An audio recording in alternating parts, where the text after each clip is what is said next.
Hello students, I am Neha Verma, your science teacher. Students, in the previous class, we have completed our chapter number 12, that is air and water. And today in this class, we shall start a new chapter, that is chapter number 14, our environment. So students, let's start it. Environment का मतलब होता है किसी भी organism की surrounding, ठीक है। मतलब एनवायरनमेंट में एनवायर वर्ड का जो मीनिंग होता है वो होता है टू सराउंड, यानी घेरना। तो जब हम देखते हैं हमारे आसपास की सराउंडिंग, हमारे चारों तरफ का वातावरण, चाहे उसमें लिविंग थिंग्स हो या नॉन लिविंग थिंग्स हो, वो सभी किसमें इंक्लूड की जाती है? एनवायरनमेंट। तो बेसिकली एनवायरनमेंट, ठीक है, एनवायरनमेंट जिसमें एनवायर जो वर्ड है उसकी मीनिंग होती है to surround. Okay. And students, environment में टू कंपोनेंट्स आते हैं, biotic components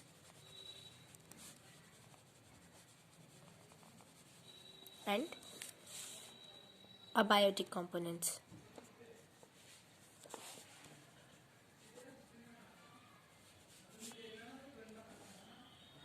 okay, so biotic components जैसे plants and animals, clear. And abiotic जैसे सॉइल, वाटर एंड एयर। मतलब जो हमारा एनवायरनमेंट वर्ड होता है, एनवायरनमेंट जिसमें किसी भी ऑर्गेनिज्म के सराउंडिंग, मतलब अगर हम अपनी बात करते हैं तो हमारे आसपास जो भी, चाहे वो अबायोटिक चीज़ें हों या बायोटिक हों या अबायोटिक हों, लिविंग्स हों या नॉन लिविंग हों, उन सभी को हम क्या कहते हैं? एनवायरनमेंट कहते हैं। हमें रहने के लिए क्या क्या चीज़ों की ज़रूरत पड़ती है? हमें रहने के लिए पानी भी चाहिए होता है, सनलाइट भी चाहिए होती है, फूड भी चाहिए होता है। और जब हमें ये सब चीज़ें नहीं मिलती तो हम क्या करते हैं? एडेप्टेशन। तो बेसिकली एनवायरनमेंट का यही मतलब है। एनवायरनमेंट में दो चीज़ें आती हैं, अबायोटिक कंपोनेंट्स और abiotic components. So the natural surroundings in which living things grow, develop and survive make up the environment. मतलब जो एनवायरनमेंट है, इट मीन्स कि द नेचुरल सराउंडिंग्स जिसमें कोई भी जो ऑर्गेनिज्म होता है या लिविंग थिंग्स यानी सजीव जो ग्रो करते हैं, उनका डेवलपमेंट होता है और वो सर्वाइव करते हैं, वही सब क्या बनाते हैं? एनवायरनमेंट को बनाते हैं। और ह्यूमन डेवलपमेंट की वजह से ही हम अपने एनवायरनमेंट को बहुत ही नुकसान पहुंचा रहे हैं, क्योंकि जैसे जैसे बढ़ती पॉपुलेशन के कारण क्या होता जा रहा है, हमारी डिमांड्स बढ़ती जा रही हैं और उसके कारण हमें ज़्यादा से ज़्यादा पेड़ काटने पड़ते हैं, जिससे हम अपने एनवायरनमेंट यानी पर्यावरण को क्या करते जा रहे हैं? हानि पहुँचाते जा रहे हैं, ठीक है। तो the word environ means to surround, इसका मतलब होता है घेरना। The environment includes biotic components यानी biotic things, plants and animals, ये सब बायोटिक थिंग्स होती हैं। एंड अबायोटिक जैसे सॉइल, वाटर एंड एयर, ये सभी अबायोटिक थिंग्स होती हैं। मतलब बायोटिक और अबायोटिक चीज़ें मिलकर किसको फॉर्म करती हैं? एनवायरनमेंट को फॉर्म करती हैं। It provides us everything and support a survival. हमें अपने सर्वाइवल के लिए जो कुछ भी जिन चीज़ों की ज़रूरत होती है, जैसे हमें हवा की ज़रूरत होती है यानी एयर की ज़रूरत होती है, वाटर की ज़रूरत होती है, फूड की ज़रूरत होती है, सनलाइट की ज़रूरत होती है, वो सभी चीज़ें हमें किससे मिलती है? हमें मिलती है एनवायरनमेंट से। Every living thing depend on other living and non-living things in its environment. और स्टूडेंट्स, हम अपने ही एनवायरनमेंट में अपनी चीज़ों के लिए यानी जिस चीज़ की हमें ज़रूरत होती है उसके लिए हम चाहे लिविंग हो या नॉन लिविंग हो, उन चीज़ों पर डिपेंड करते हैं, ठीक है। जैसे अगर हमें फूड चाहिए होता है तो फूड के लिए हम किस पर डिपेंड करते हैं? प्लांट्स पर, ठीक है। प्लांट्स जो फोटोसिंथेसिस प्रोसेस के दौरान अपना फूड तैयार करते हैं और फिर हमारे लिए फूड तैयार करते हैं, ठीक है। तो ऐसे ही हम अपनी चीज़ों के लिए, अपनी ज़रूरतों के लिए डिपेंड करते हैं living and non living things पर, जो कि हमारे एनवायरनमेंट में ही होती है। A clean environment is essential for a healthy living. Students, एक हेल्दी लिविंग मतलब एक स्वस्थ जीवन के लिए साफ एनवायरनमेंट का होना बहुत ज़रूरी है। इट मीन्स जो हमारे आसपास का वातावरण है, हमारे आसपास का एनवायरनमेंट, वो बिल्कुल साफ होना चाहिए, कहीं भी गंदगी नहीं होनी चाहिए। जैसे आजकल कुछ अभियान भी चल रहे हैं उसके लिए, स्वच्छ भारत अभियान, तो वो इसीलिए है ताकि हमारे आसपास का जो एनवायरनमेंट है वो साफ रहे, ठीक है। But unfortunately there has been a vast change in the environment in the recent years. हम देखते हैं जैसे जैसे हमारी ज़रूरतें बढ़ रही हैं, हमारे डिमांड्स बढ़ती जा रही हैं, उसके लिए हम अपनी डिमांड्स को पूरी करने के लिए अपने एनवायरनमेंट को नुकसान पहुंचा रहे हैं। जो हमारे ट्रीज हैं यानी हमारे पेड़ पौधे, वो सभी हमारे एनवायरनमेंट में आते हैं।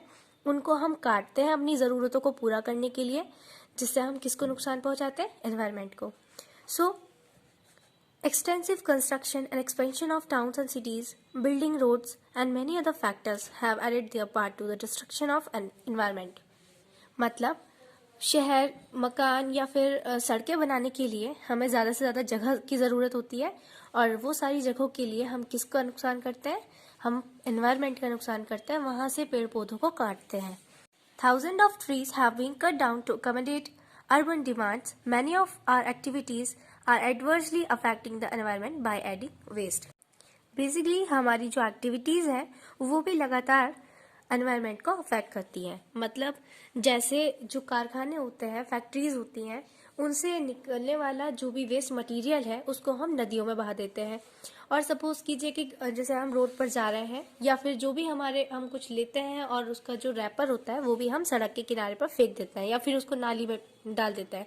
इस तरीके से हम अपने एनवायरनमेंट को गंदा कर रहे हैं, एनवायरनमेंट को अफेक्ट कर रहे हैं। ठीक है। सो अब वेस्ट क्या होता है? So next topic is waste. जो भी हम वेस्ट मटेरियल्स की वजह से अपने एनवायरनमेंट को गंदा कर रहे हैं, वो वेस्ट होता क्या है? तो स्टूडेंट्स, वो सभी यूजलेस और अनवांटेड चीज़ें वेस्ट कहलाती हैं जिनका हम यूज़ नहीं करते हैं, जो हमारे यूज़ करने के बाद बच जाती हैं। ठीक है, जिनको हमारे द्वारा डिस्कार्ड कर दिया जाता है या जिसको हम डस्टबिन में फेंक देते हैं, वो सभी वेस्ट कहलाती है। So, the useless and unwanted material that is discarded by humans is known as waste. So, वे सब बेकार चीजें जिनको हमारे द्वारा डिस्कार्ड कर दिया जाता है, वे सभी क्या कहलाती हैं? Waste. One common example is we often buy things we do not really need, or we buy more than that is required. This adds to the production of waste to a large extent. Wastes are produced in our homes, schools, offices, markets, industries, and agricultural field. इसका मतलब ये है कि जो हमारा example है waste का, जिन चीज़ों की हमें ज़रूरत भी नहीं होती, या हम ज़रूरत से ज़्यादा कुछ चीज़ें खरीद लेते हैं, फिर वो जो चीज़ें बाद में बचती हैं उन्हें हम वेस्ट का नाम दे देते हैं, मतलब उन्हें फेंक दिया जाता है। या फिर जितना भी जैसे सामान, खाने पीने की जो चीज़ें होती हैं, उनका रेपर, वो सब वेस्ट होता है। वेस्ट चाहे हमारा घर हो, स्कूल हो, ऑफिस हो, मार्केट हो या इंडस्ट्रीज हो, सभी जगह पर वेस्ट प्रोड्यूस होता है। ठीक है। तो स्टूडेंट्स, अगर हम वेस्ट की बात करें तो ये 2 टाइप्स के होते हैं। So waste is of 2 type. Okay, waste 2 तरह के होते हैं। पहला होता है बायोडिग्रेडेबल वेस्ट, एंड सेकंड होता है नॉन बायोडिग्रेडेबल। ठीक है।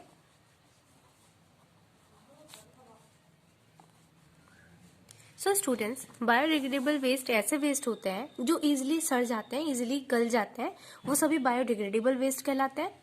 जैसे हमारे घर में जैसे खाना जो बच जाता है, रात का बचा हुआ खाना, वो सभी क्या होता है? वो सभी बायोडिग्रेडेबल वेस्ट है। या फिर जो अंडे के छिलके होते हैं, मतलब हमारी सब्जियों के छिलके होते हैं, वो सब भी बायोडिग्रेडेबल वेस्ट है। और सूखी हुई पत्तियां, बाल, ये सभी बायोडिग्रेडेबल वेस्ट में आते हैं। So biodegradable waste consist of organic waste, मतलब ये ऑर्गेनिक वेस्ट कंसिस्ट करते हैं, it consist of organic waste, जिसको डिकम्पोजर्स के एक्शन के द्वारा इजीली ब्रेक किया जा सकता है। जबकि नॉन बायोडिग्रेडेबल वेस्ट ऐसे वेस्ट होते हैं जो इनऑर्गेनिक वेस्ट कंसिस्ट करते हैं, मतलब इट कंसिस्ट, किस तरह के वेस्ट कंसिस्ट करते हैं? ये इनऑर्गेनिक। ठीक है। और साथ ही साथ इनको डिकम्पोजर्स के एक्शन के द्वारा इजीली ब्रेक नहीं किया जा सकता।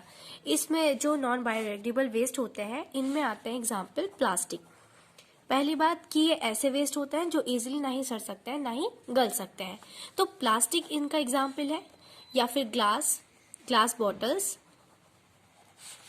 ओल्ड सेल्स, बैटरीज, पॉलीथीन इसका सबसे अच्छा एग्जाम्पल है। पॉलीथीन किस में आता है? नॉन बायोडिग्रेडेबल वेस्ट में आता है। इसलिए कहते हैं कि हमें जो पॉलीथीन होती है, पॉलीथीन का यूज नहीं करना चाहिए, क्योंकि वो भी एनवायरनमेंट को क्या करती है? गंदा करती है। Polythene bags and etcetera. ठीक है। सो स्टूडेंट्स, यहाँ पर कुछ इसके एग्जाम्पल्स हैं, एंड बायोडिग्रेडेबल वेस्ट के एग्जाम्पल्स होते हैं ड्राई लीव्स यानी सूखी हुई पत्तियाँ, एंड जो होते हैं पील्स यानी वेजिटेबल पील्स, सब्जियों के छिलके, एग शेल्स यानी अंडों के छिलके, पेपर बिट्स यानी जो कागज के टुकड़े होते हैं वो भी बायोडिग्रेडेबल वेस्ट है। आप देख सकते हैं अगर हम पेपर को यानी अगर हम पानी में डालते हैं तो वो भी इजीली गल जाता है, तो वो भी किस तरह का वेस्ट है, बायोडिग्रेडेबल वेस्ट है। और हेयर, ये सभी एग्जाम्पल्स होते हैं बायोडिग्रेडेबल के। तो इस तरह से वेस्ट 2 टाइप्स के होते हैं, बायोडिग्रेडेबल वेस्ट और दूसरा नॉन बायोडिग्रेडेबल वेस्ट। तो स्टूडेंट्स आज के लिए हम यहाँ पर ही रखते हैं, and in the next class we shall start a new topic, that is how to manage waste and what is the need to manage waste. Okay, so till then keep revising. Bye bye, take care.